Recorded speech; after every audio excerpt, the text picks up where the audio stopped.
I try to find my way out of my misery. I didn't really think ice was any sort of treatment or therapy or new modality, so I was like, oh, I'll go whatever. As a human, I would do whatever I can to get out of my misery. I really appreciate that aspect of you because the things you're up to, you're very real. Enable myself to not have to do a dangerous sport, my favorite thing in the world. I didn't want to spoil it. Shaun White said that my biggest fear would be to end up hating what I love most. Sometimes it's not just sit in the feeling. Sometimes it's like, you have to do something about it. What does it look like for you to work with the emotion of anger? It's hard to not judge it. It's hard to control it at times. It used to lead to anxiety, which then I dig into and sit into as a clue for what I needed to do. I don't feel like I get anxious following the anger now, so I'm maybe less sure of what it means. When anger comes up for a lot of people, is usually the way in which we meet it is reactionary of what do I do with it?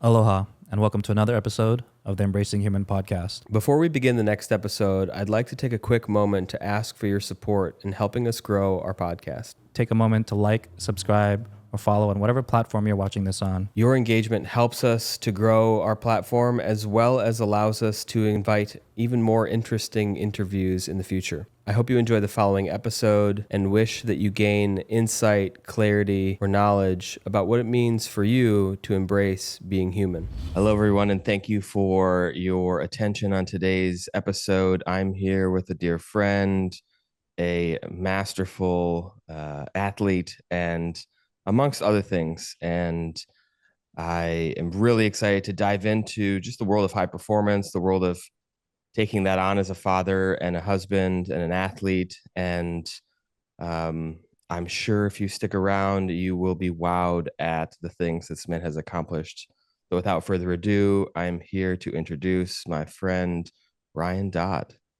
Ryan, thank you for coming on the show today. We were just talking about 6 years ago in the middle of a nowhere winter wonderland in Nitun, Norway, on a Wim Hof retreat with some dear friends of ours.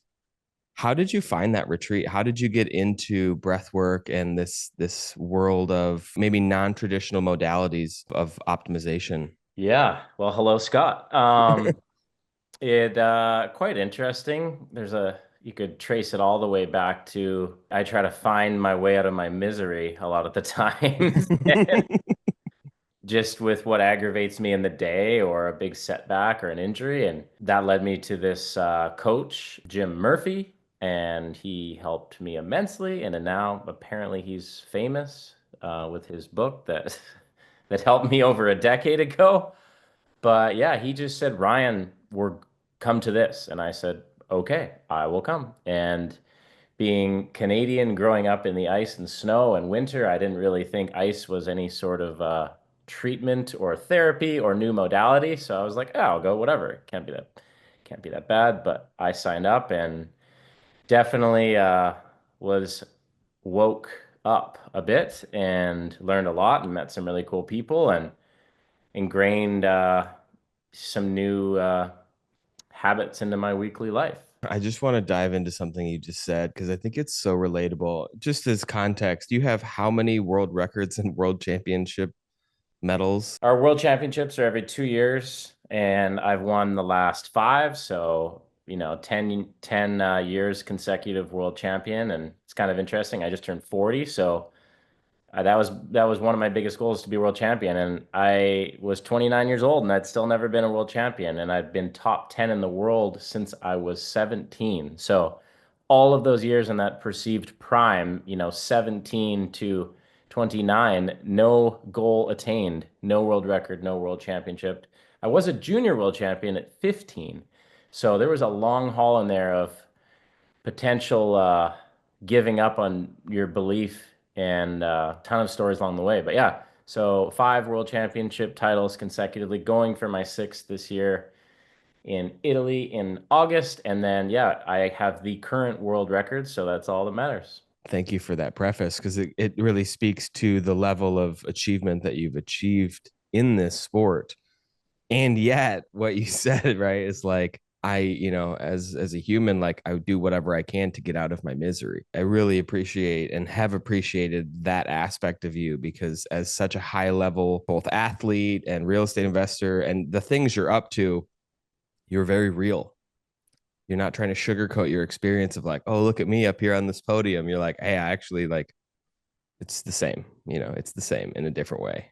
Maybe looks different, but it's a lot of it is a similar tone. And just let us in a little bit to your day to day, because you said before we hopped on this recording, you were like just pacing around on your phone and all that type of stuff, and how you work through that. It's really wild, and sometimes I have no clue why I'm doing what I'm doing, but it's like there'll be some sort of threshold where it's almost like I just can't handle or accept how frustrated I am. It seems to be the case with something, and that's when I find a way to create a solution or change direction.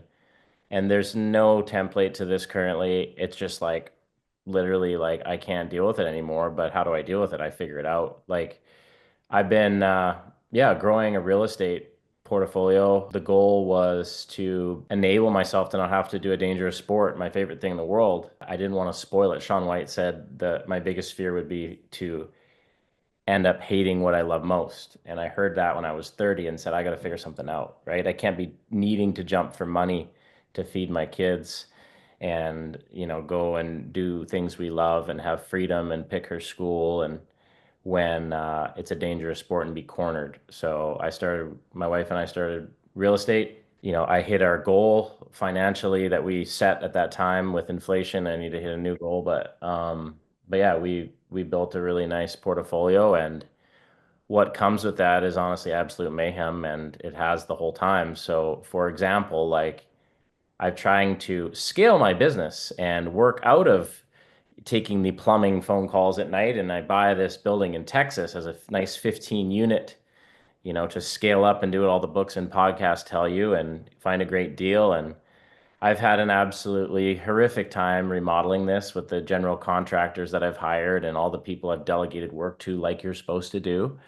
So I finally last night at 9 p.m. switched my phone to Tool Texas Facebook Marketplace, uploaded Angie's List app on my phone, was up till midnight finding vendors for drywall, for pavers, for concrete, for ACs, for a metal building for storage in the back. And because my G said, see, for a month has got no bids to me for any of these trades. By right when you texted me an hour ago, I'd had four complete bids for metal buildings, three vendors for mini split ACs. I found someone that can tile, that can do all the cabinetry and the counters. And no, I've spent 10 of my last 16 hours, including sleep, working on this. And I'm in a much better place and a better mood now. And for example, so it made no sense. I was planning to jump this morning. I was also going to work out. I was also supposed to go meet a pavers guy doing an installation at one of my 33 rentals within an hour. And none of this worked out. And my kids are in the house and they're jumping up and down on the table. And I'm mad and dealing with this and trying to lose 5 pounds in the next week before I go to my event in Australia because I just didn't get my shit together and do it a month ago. So here's me. Yeah. While people listening might not have 33 rentals, or they might not have a general contractor issue in Texas, they have their own version of that, right? They have school Yep. got let out early, or you know, whatever, right? Childcare got canceled, or the faucet broke, and Yeah, we it's just really waited a month to fix our four toilets at our own house. So even though this right, is my job, this is where I'm at. right. Right. And I really appreciate what you said. I said a version of this yesterday when you said my biggest fear is to hate the thing I love most. And I was playing tennis yesterday, and the guy, he was like, "Oh, did you play in high school?" I was like, "Yeah." "Did you play in college?" "No." He's like, "Oh, when's like?" I was like, "I haven't played in 10 years." And he's like, "Well, what happened?" I was like, "I monetized it. I started teaching tennis, and it ruined it. It like became this thing I had to do. And I don't Mhm. want to have to do it, just like you don't want to have to jump hundreds of feet in the air just to make sure you can keep your lights on or your kids fed. Like that's a really tough place, especially with the potential dangers of what you're talking about. There's a whole nother level of that. And so it's really beautiful to see how you work that process, because you know, sometimes it's not just sit in the feeling, sometimes it's like you have to do something about it. Hmm. Now, I'm curious before we kind of move on is like, what is that process for you as a man and an athlete, but just a man in general? Like, what does it look like for you to work with the emotion of anger? It's hard to not judge it. It's hard to control it at times. It does seem to help me change course and make change and make things happen, but then I'm also not perfect, right? Like my son wouldn't sit in his chair. He kept standing and almost tipping the chair over and throwing his bacon. And I'm like, by time four, like I get really angry. Like, and then I'm Mm-hmm. not perfect. I don't know what to do. Like, it was, and the same. I jumped for the first time in 5 months since I had a knee injury on Monday, and I was really angry.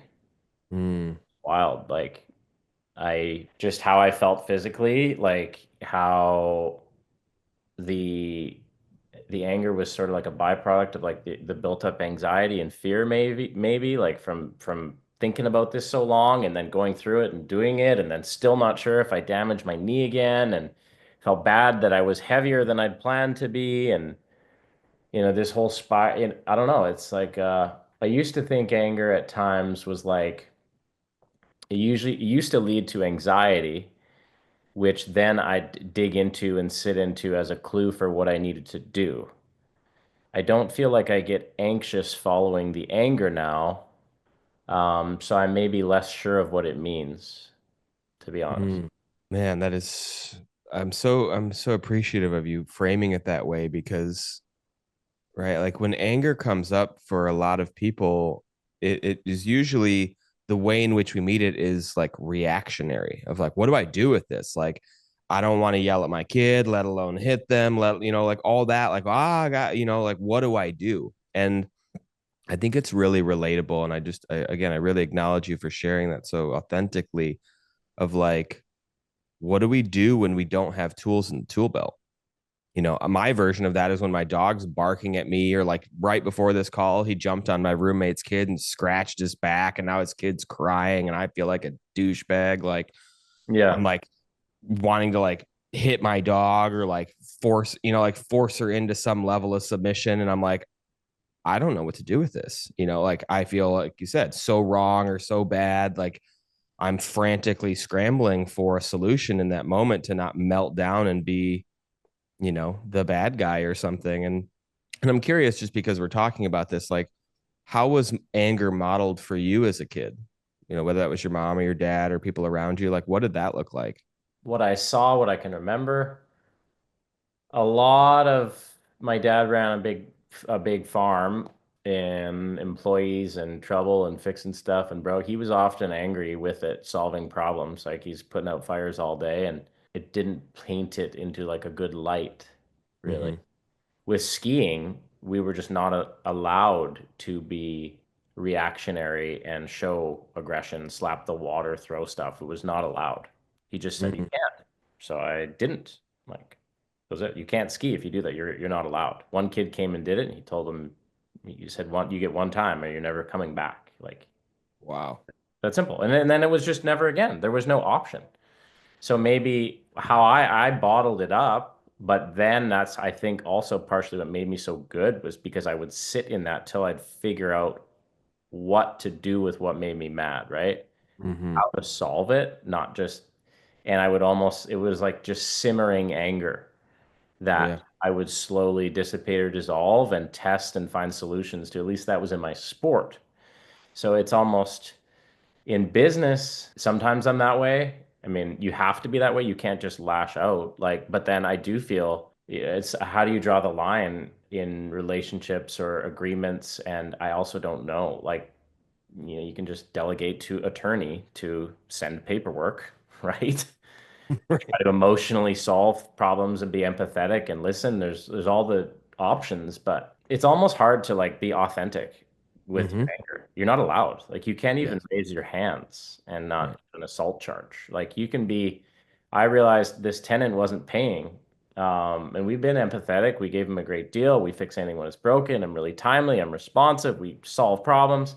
and he got behind in rent and he said his mental illness. And I had a nice chat with him. I said, I feel sorry for you and blah, blah. And then, months go by and it's like, this isn't working. And then a reminder. Hey, can you pay your rent? Hey, what's up? Hey, what's going on? He says, stop texting me. I'm like, okay, but you realize, and then he said, hey, I'm driving. He kept deflecting. And I'm like, I don't appreciate that you think your time is more important than mine.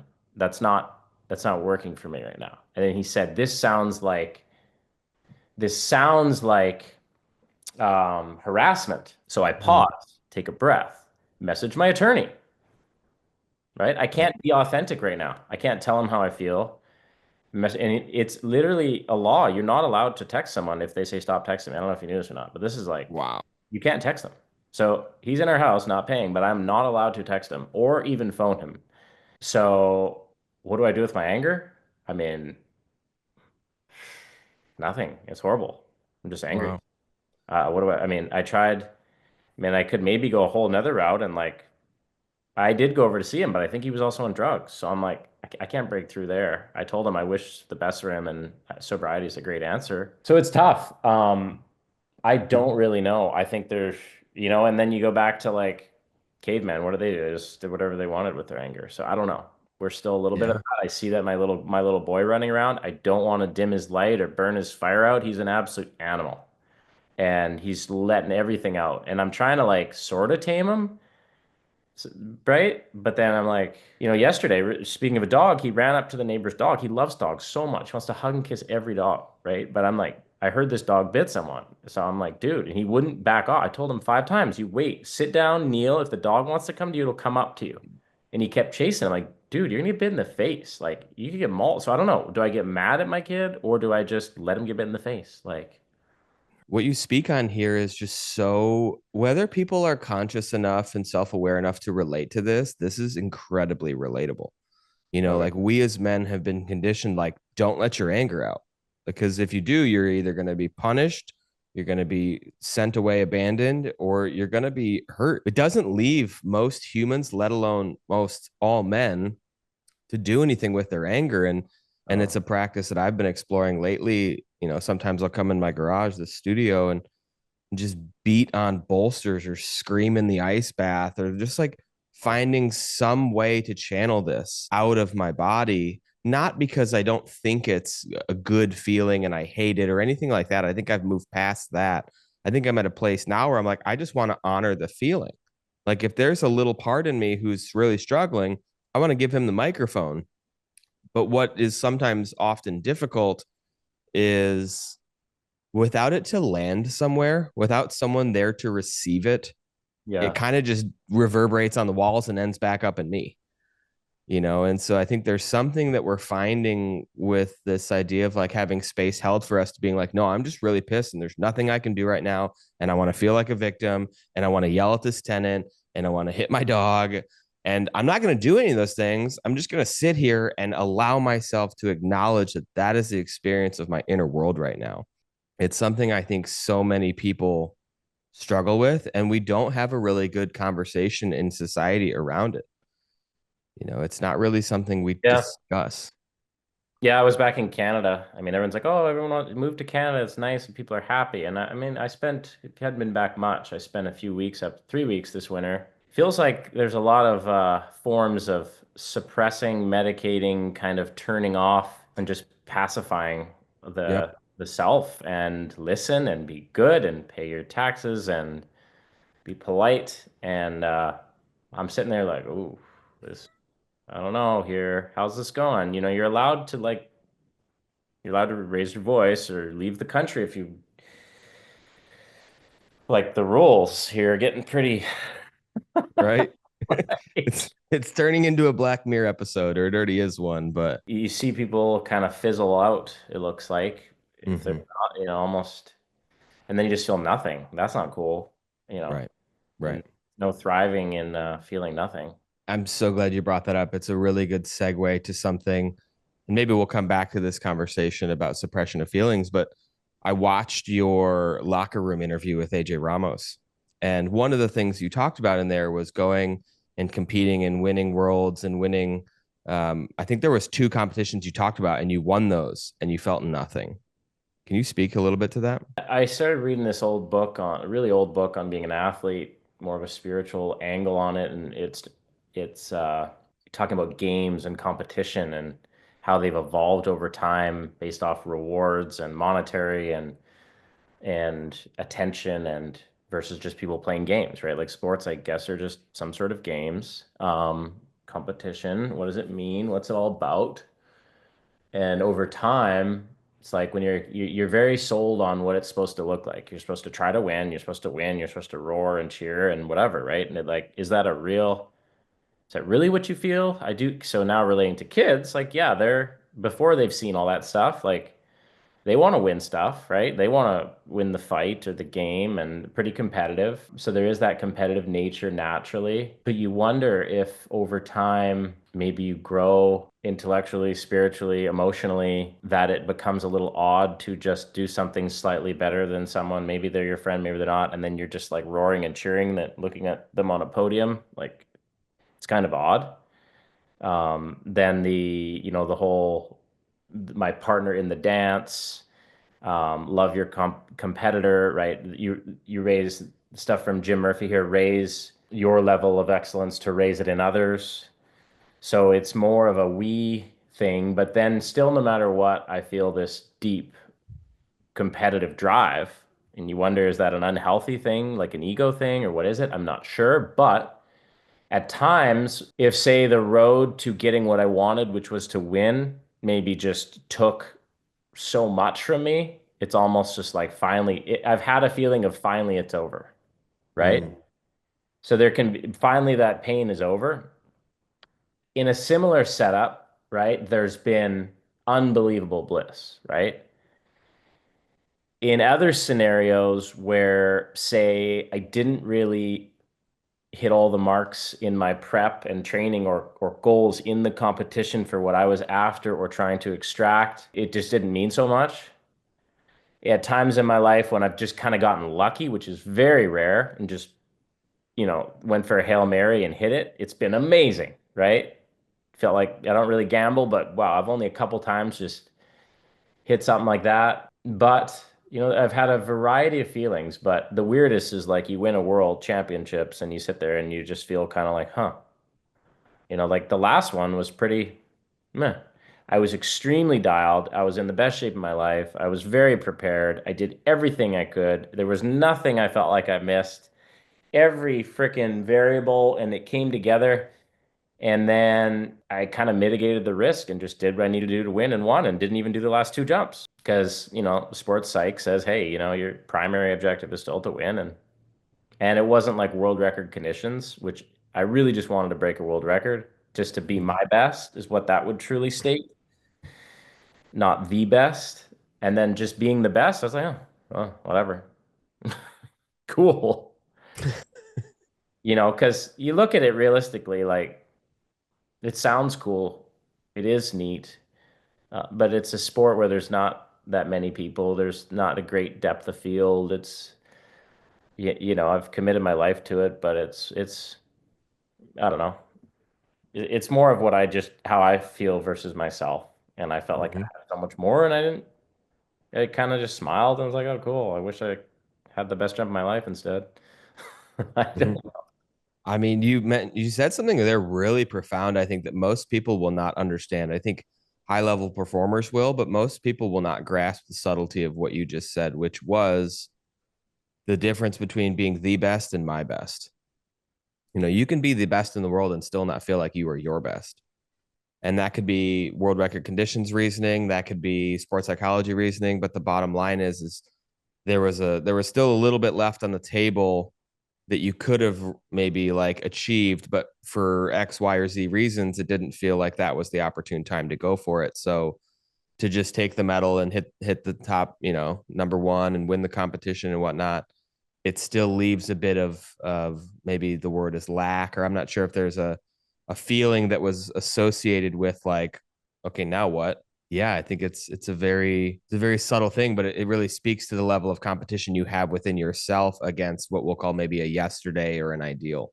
Yeah, and at that time, which was year and a half ago, I felt like all the pieces were really coming together. I pushed every corner, and it was a really neat build up and lead up time. And it's also a little disappointing, like when you really just want to jump far and have this magical experience and fly in the air far and feel like a kite when like the conditions and the boat and the stuff doesn't like all sync up how it needs for this synergy to come together. But and then you're like, man, I should just be grateful. This is like the one of the goals of my life, and it came true again. Yeah, it gets more interesting to find every year to, when I was cornered as an athlete to do the dangerous sport for money, and then now over time, it's like it's just progressively more interesting outlook to find out what's the reasoning to do it, Hmm. and where and what the real goals are.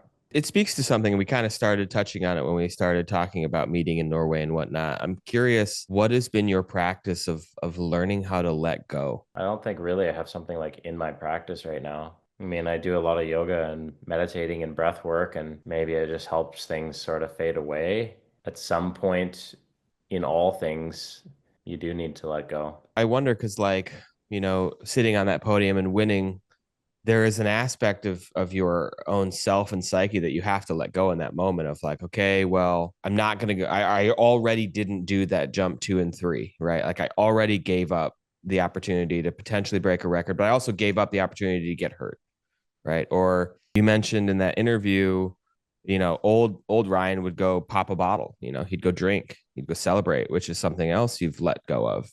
And Yeah. so these practices or even letting go of like the way in which maybe it wouldn't take till you know teeter totter chair with your son number 4, maybe on number 2 you would have gotten upset, so you've let go of some of the need to be right earlier on, and need to be a certain way in your real estate. And I feel like that is one of those practices. It's so needed, but it's so hard to like tangibly experience. And so, just for context, like, right, as we're recording here, my dog's like sitting here, like barking at me, like wanting, like, get my attention and play with me. And I'm like, I'm not about to play with you, fam. Like, I'm in the middle of recording this. And so, old me would start getting very angry, would start trying to figure out like what do I got to do, or start to like doom narrative like, oh, what's Ryan think, or what's the podcast going to do, blah blah blah blah blah, versus just like just go do something, just go like fix the problem. I don't need to sit in it in this case. And old me would be like, no, I need to sit in it and be okay with this and like learn how to be okay with my anger and my annoyance and all that stuff, versus like, no, dude, just let go of trying to fix it and go put the dog away.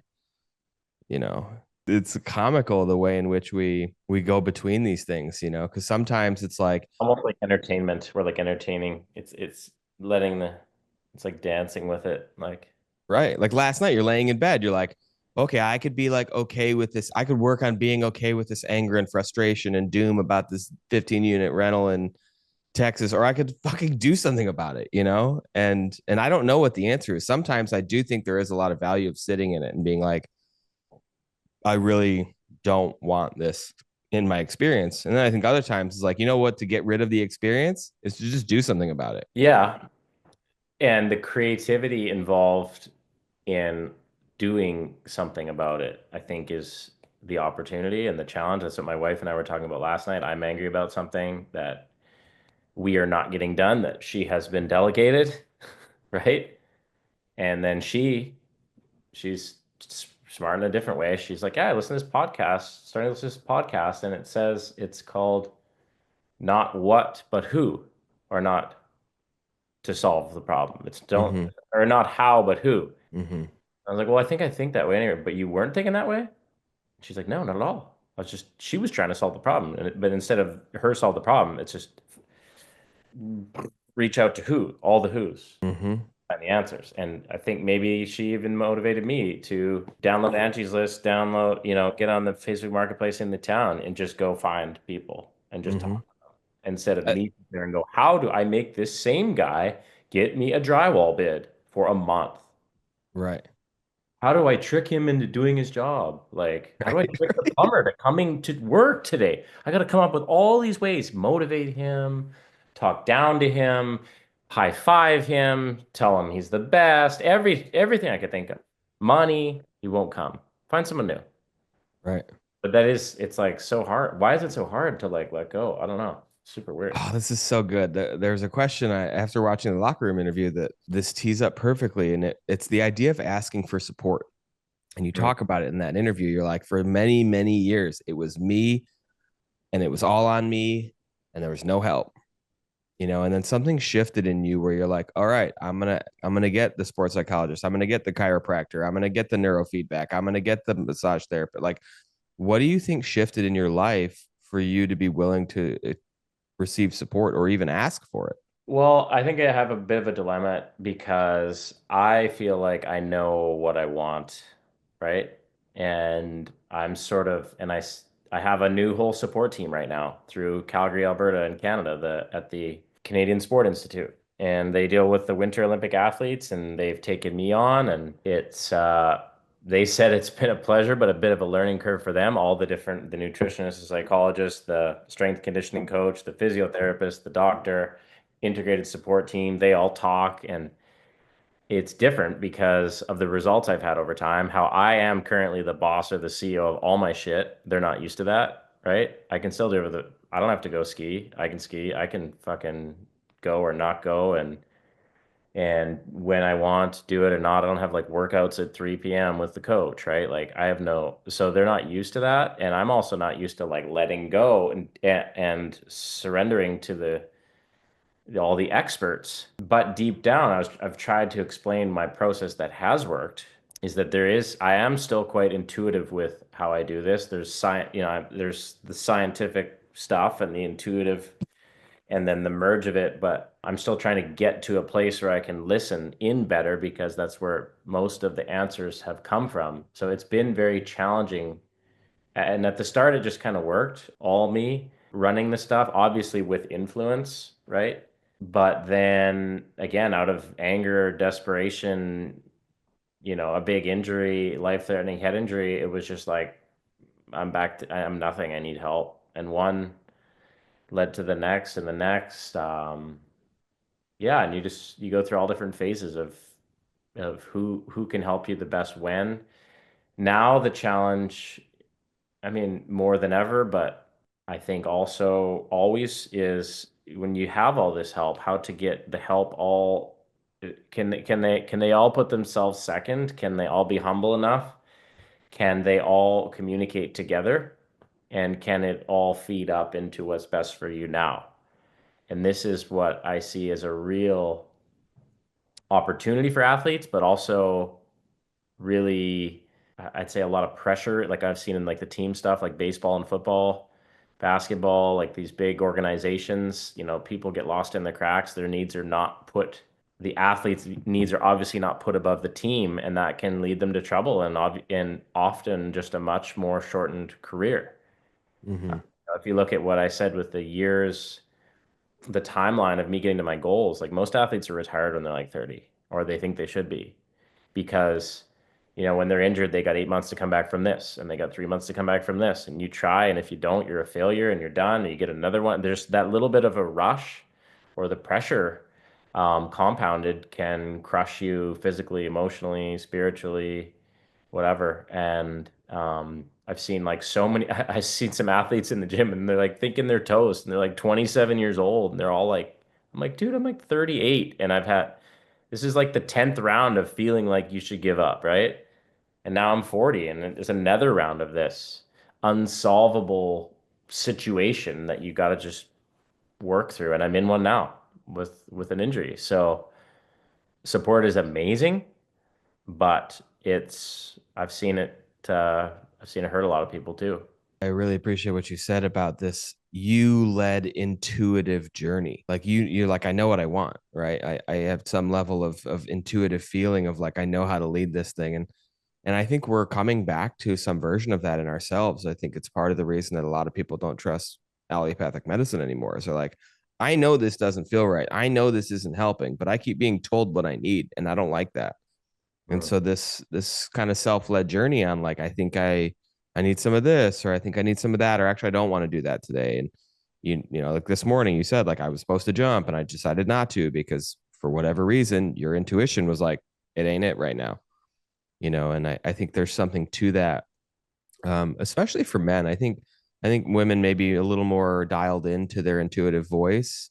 I think men are really like coming back online of like, I have a voice inside of me that's never been wrong, and I don't usually listen to him, but I find out when I do, it usually is better. Yeah. And I'm curious, when do you feel like you started listening to that voice, or what has been your relationship with it over time? I think I always did, but it definitely grew through a lot of my routines and practice that Jim Murphy helped me with, and the tools or methods of connecting to it. And then also another, 2011, 12 in there, I just, I'll start 30-day yoga challenge and then did another 30. And then, 10 years of a little 30-minute yoga in the morning. And then you add the little breath work. And then you add the 2 minutes of silence, listening to the sounds and feeling the wind on your face. And then I add that to my pre-jump warm up, right? And then, now you got these little handfuls of minutes in the day that you do every day for, 14 years now, and you got a chance at least. A little check in the evening, check in the morning, and I can tell when it gets more clear and more distant. Sometimes it feels great to run away from the inner voice and caffeinate. It used to be drink, or now it's caffeinate myself and surf my brains out, and you feel free in Nicaragua. And I think you're connecting to something a little different there that's pretty neat too. But for sure, the day, Jim used to just be very mindful of busyness, almost to the point where busyness is the enemy, just random, stupid busyness. Take this, do this, just pace, which is kind of my go-to at times, is the opposite of listening to your voice or being connected or tuning in or whatever you want to call whatever you may have. You most likely have a whole other dictionary on that than I do. And the challenge for me, which still the case, is the harder things are, the more frustrated I am, the more variables I have, the more shit that goes wrong, the more I seem to run from the voice and Mm, listening. And it's just indirect proportion and opposite probably of what we need. mm, Legs freaking hurt. I don't know what to do about it, right? I've had this weird leg injury for 7 months. I'm furious about this building that's been going on I bought it 11 months ago. I'm really mad about my projects in Nicaragua because I can't get a building permit for 8 months and I've sent money and I'm paying interest on it. And all the other normal things in a day that aggravate us, you stack them all up and a few other fires go and bombs go off, and I want to hear nothing. I just want to be mhm. distracted all day. But I Yeah.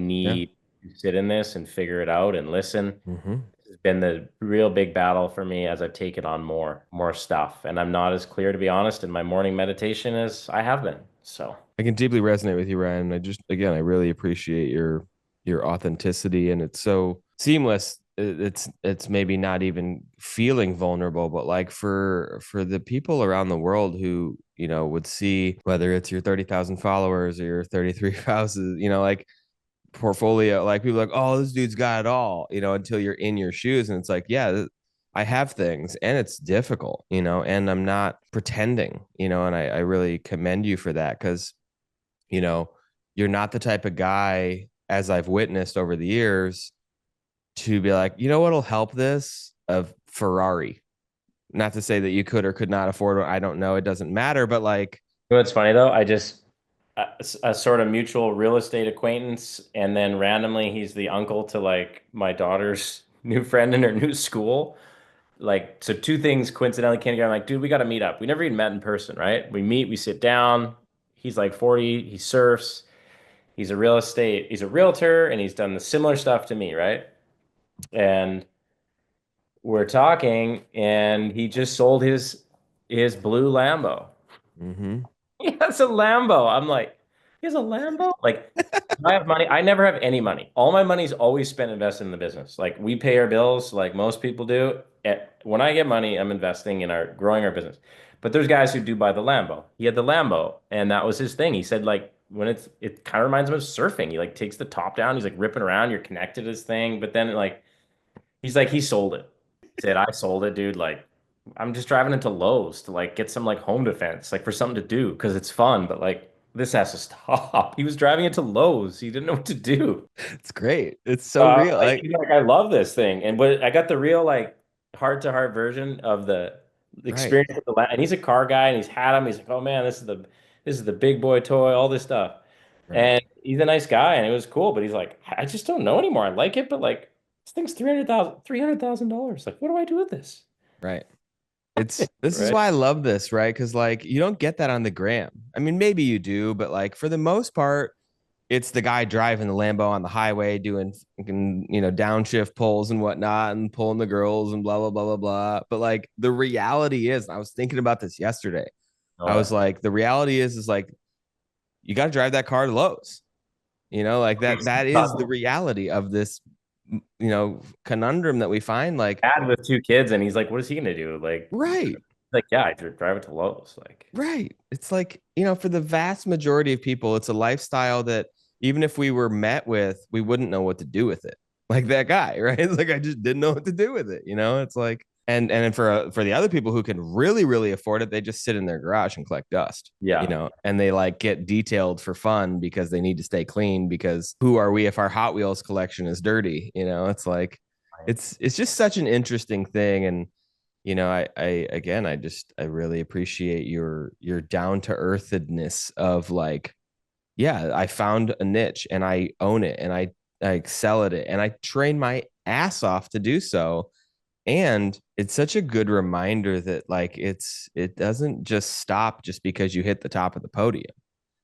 You still got to wake up the next day and have bacon thrown at you. Like it's I had bacon. I threw some bacon too. good. I hope you did, Bacon right? I like his hope you did. bacon. Yeah, I ate his bacon.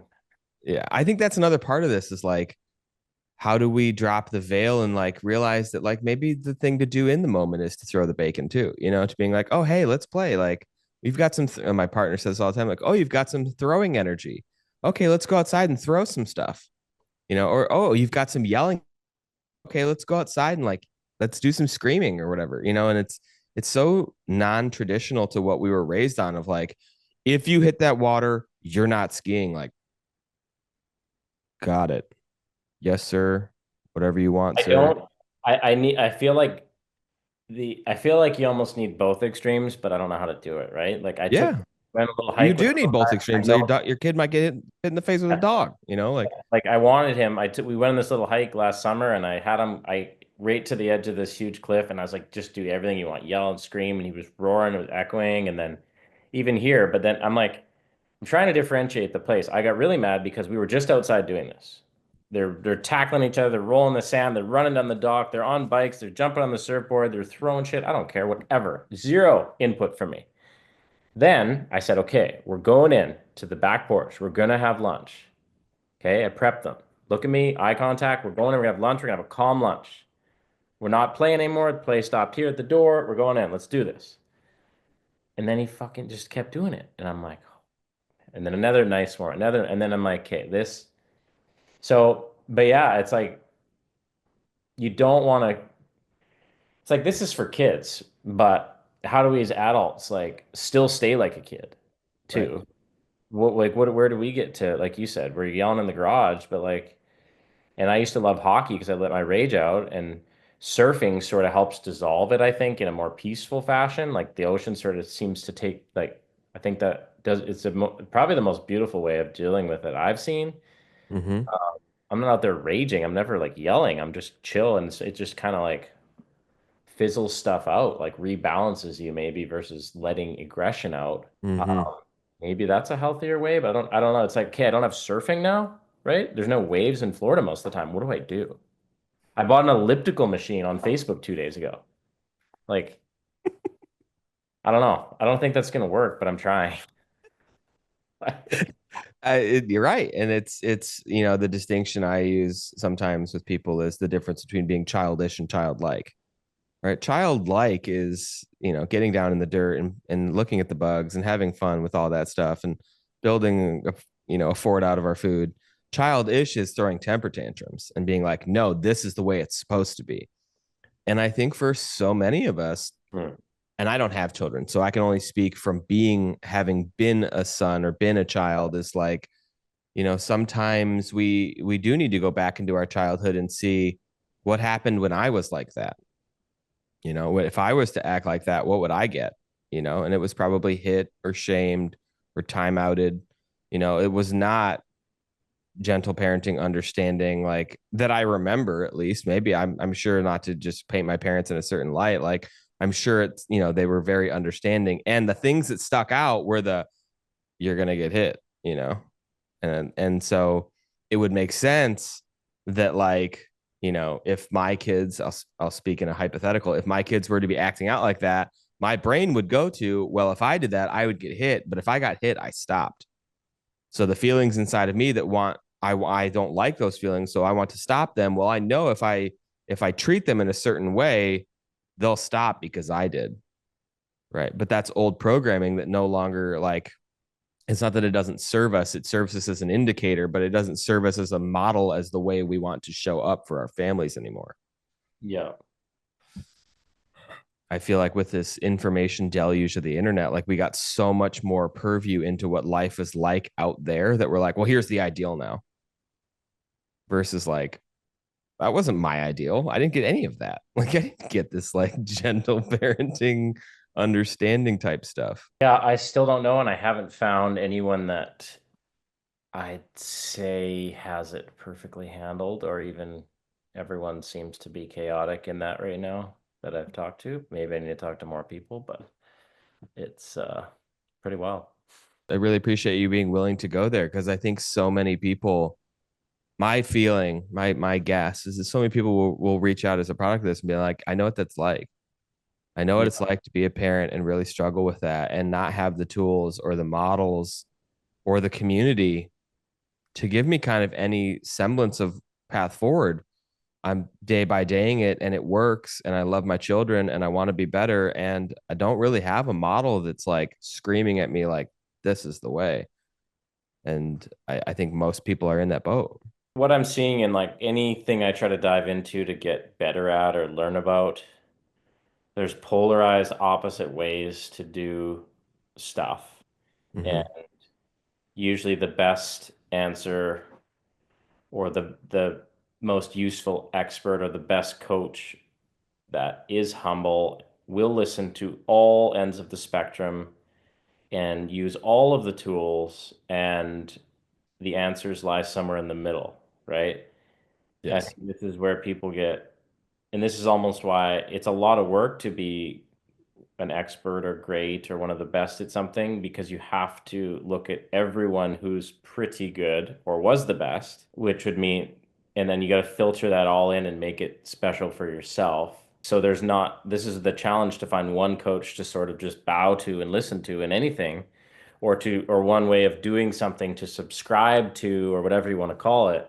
You just, okay, parenting. How do you be a parent, right? What do you do? It's like there's this Norwegian way, and there's this way, and there's this militant way. But it's like, I think there's probably a right time for all of the things that worked, or some variation of them at certain times.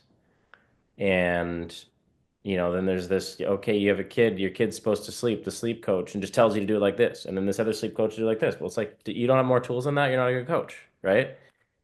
And then I think it's the same for health. We're trying to continue to learn about nutrition now, talk to a new nutritionist. And it's just this whole other specific way of doing it, which is opposite of this other specific way I did it. And I'm like, I know that it's somewhere in there, and I'm gonna go down this person's road to learn what that is, but I'm still like, man, it's really hard to figure out how to do stuff, because most attention is, so say someone's going to sell their course, or their talent, or their tools, or their expertise. It's often so extreme to capture attention, Right. marketing purposes of it, which then isn't what people need in that time, right? It's like in workouts relating to lifting weights. Two of the best coaches in the world are knees over toes guy, extreme knee bend in everything. Every joint is through full ranges of flexion. And then this other guy, Joel Seedman is his name. He only goes to 90s and only does isometrics. And they battle each other on the internet. And it's amazing. And they both have NFL players and blah, blah, blah, blah, blah, and all this stuff. I'm like, this or that. And then, like, okay, it's probably some of this guy's stuff for this joint, some this time of day, some this time in the season, some of his stuff for right now. Can someone just learn everything, consolidate it, and tell me what I need best now, right now, please? Because the experts they're like running away to be more unique. And it's the same with food. Do you do keto or carbs? Do you do vegan or meat? Do you only eat meat or only vegetables? Right? Like, do you fucking ice or heat or both? Like everything's extreme. And parenting, like what you said, or like this. And my wife and I are both, I think thankfully we're both different and I can be different at different times, but I still wonder all the time if I played the right card. I think that's a common question once people get past just playing a card. I think so many people are in some level of analysis. Was it analysis paralysis? Right? Sure. Of like, I'm not gonna choose. At some point we're all like, you're gonna have to choose, and we'll just see what happens. Yeah. And I think Oh, try it, test it, run it, right. see, so you learn something. What are the things in your life that are exciting you these days? What are you just leaning into and trying and seeing what happens? It's kind of funny. I was really sure last spring. I was so amped this time of year, right? I'm like, hey, I'm doing this thing in Texas, this building, this 15 unit. I'm moving out of managing these single families. This is my real estate business, right? We're gonna, and man, I've been a year trying to just do the same thing and gone nowhere. Oh, whew, this is not exciting me, right? And then, oh, I've been trying for 7 years to save up to build this house in Nicaragua, and then finally get ready, hire the builder, commit, send a draw. 8 months, no permit still, and the county's not issuing permits. There's some government political thing. Okay, I'm really not excited anymore. Very excited. Been my dream for 7 years. Not excited. Super excited. I love surfing, but not surfing right now. Really excited to be a dad, but it's beautiful but hard combining with all this stuff. Right now, I'm like excited to jump. I want to jump. I want to just freaking jump. But it's like, I tried a couple days ago, the first time in a long time since this knee injury, and it's like, still didn't feel right, to be honest. So, I'm not sure if it's in my head or if it's real. Weird time. And then that just said, "Okay, dig it, Ryan. Like, drop those." I had to talk with my dad. He's like, "You know what you need to do." Just driving, I had him come help me like move some stuff at a house and pick up my new elliptical machine. And like, you know what you need to do. You need to lose the 15 pounds. You need to do this. You need to do this. You need to just do it. Okay, I'll just do it. Thank you. Right.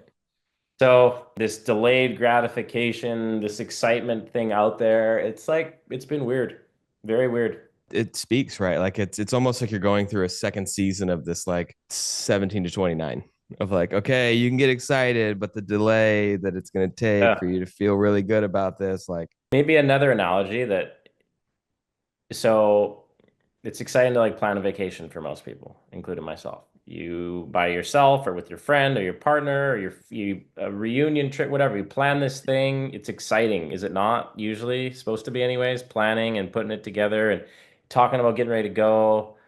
And then what if like so you got like 6 months out planning this, you get your flights going, it's all building and then it gets delayed or something happened. Get another 4 months, and then okay, another 4 months, and then eventually, do you just give up on the vacation? Like, does the excitement kind of peaks? Does it not? And then like, okay, what do you? It's like the building of something's fun, but what if it just gets so far out, and then you don't even know if it's happening anymore?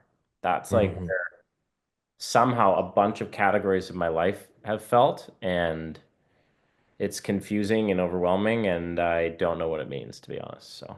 What a real thing, right? Like I remember reading this thing somewhere where it was like, don't tell people the things you're working on because your Mm. brain doesn't know the difference between being like, I'm launching a podcast and launching the podcast. And I saw that happen because I started posting about it and I was like, oh, that feels really good. People are really excited. And then I started getting close to it and I was like, I don't even care. I already did Hmm. it. And it was like, oh shit. Like Oh, we right better away. launch this. That's amazing. That's cool. Yeah. Like it's Hmm. I get like, you. yeah, like the whole growing in the dark thing, it's like the more we speak about it, the more our brain's like, we're doing it, we're doing it, we're getting the release from this. And it's like, Uh, I already won. It's like, well, what's the point of jumping then? It's like, oh, but if well, it's almost like, yeah, if it gets really hard in the middle, then are you going to dig deep enough to finish it? right, Often does. right. There's a funny thing. It's like kind of speaking as if it is, right? In that affirmation of stuff does make it real. Like I have said, I'm a world champion for the next one all the time, and it's Mm-hmm. working, right? Yeah. Like, it's almost forced me because I've said another side of this potentially is it's like forced me to honor my word to myself and who I've said it to. I'd Mm-hmm. never really thought of what you just said, which is also real. I'm like, oh man, yeah, it's like if your brain's already said it believes it happened, then would you be willing to go through the stuff? Is that what you're saying or no? Yeah. Yeah. Yeah. What's the point? Like Like, right now, I'm going through all these things that I've kind of said are real and told people about. You're right. It's like now it's getting really hard and so delayed. I'm like, does it even matter? Like, yeah, I guess I already had the house. I've looked at this house 3D images for a year. mm-hmm. I've already looked out, sat there, like, I don't know. It's weird. That's very weird. Yeah. Well, and it tees up the next question, which is for you, Ryan, what does it mean to be human? I mean, I think to let out how you feel at times, like what else is it? Or, and it may not be perfect and it may get you in trouble and not everybody may like you, but you may really help some people who need to hear that authenticity. And so far, I'd say if there is like a purpose, I've built houses and donated stuff and I've coached athletes and done, if someone ever messages me, asks me a question, I answer, like always. If they send me a video, I will watch the video. Like I'm fairly giving with my everything that I know. If someone authentically approaches me, I think these are parts of what it entails to be human. But I'd say so far, when I see people's reaction after communicating with me or listening to me, they most appreciate and could benefit from the authenticity. Mm-hmm. I think that feels good and that feels like me. And I hope there's a more useful space for that in the future, I guess. Mm. Yeah, I heard three words there. One was to feel, to serve, and to be real. And it's that last one that's kind of tricky, that there's no like definition of what it means to be real, but we know it when we feel it, Mhm. and it often comes in service. I had two people in the past 24 hours reach out and like, hey, what would you do in this case? Like, I'm really like, I get a lot of like, I'm going through a dark night of the soul. What should I do? And I often don't have an answer. I often ask another question, right? Of like, oh, where are you struggling, or that type of, tell me more. And I think there's something in kind of what you just shared of like the witnessing of other humans. One thing it means to be human is to witness other people humaning. And, you know, I'm sure a lot of people reach out to you for tell me about, whether it's water skiing or real estate or, surfing or whatever, dating, and you offering your perspective is a huge service to the people who look up to you and want to see how your model can fit into their life. It's a really beautiful thing. If you had a message to share with the world, what would it be? Maybe don't listen too much. Tell me more. I don't know. I think I've said a lot. Hmm. Yeah. I mean, Yeah, I yeah. think there's something to that, I'm going to sit with that one. But be but be careful with it. Yeah. No, that's great. I'm going to sit with that one today. When I heard you say it, it was like, it was this fine balance of don't listen to others, but also sometimes don't listen to the inner dialogue. Both. Don't. Primarily the whatever everything is too much, Right. right? And then yeah, secondary would be the if you can decipher what the inner, get it out to, and then I think what's in there is what we need. What do you think your 50-year-old self would give you today as advice? I really don't know because I don't know the answer, Fair. but I will Maybe another know. way then, since you can go this way, what do you think your 30-year-old self would tell you today? Holy shit, it happened. Good answer. Yeah, Yeah. that's a good answer. Beautiful, man. Well, again, I really appreciate the time, Ryan. I love the way in which you shared, and I thought maybe this podcast was going to go a different way, but I'm really glad the direction it went. It really speaks to the real conversations that you're willing to have, and that I think this audience really wants to hear. So I just really want to acknowledge you for that. Cool. Amazing. Yeah, buddy. You. Awesome. Well, for anybody who wants to reach out, stay in contact, learn more, just see what you're up to, where can they find you? Easiest is Instagram, rdodd260, and also Facebook, but Instagram, I'm the most active. And through that, you can follow or send me a DM, and let's share the journey. Awesome, brother. Well, until next time, this has been wonderful, and I really appreciate your time and attention. Thank you. Sir, thank you. Thank you for taking the time to listen to the interview today. And if you haven't already done so, please like or follow us on whatever platform you're listening to, and let us know if you have any questions or comments or requests of future interviewees. And we hope you find this inspiration, the clarity, and the direction to fully lean into being human, whatever that means for you. Aloha.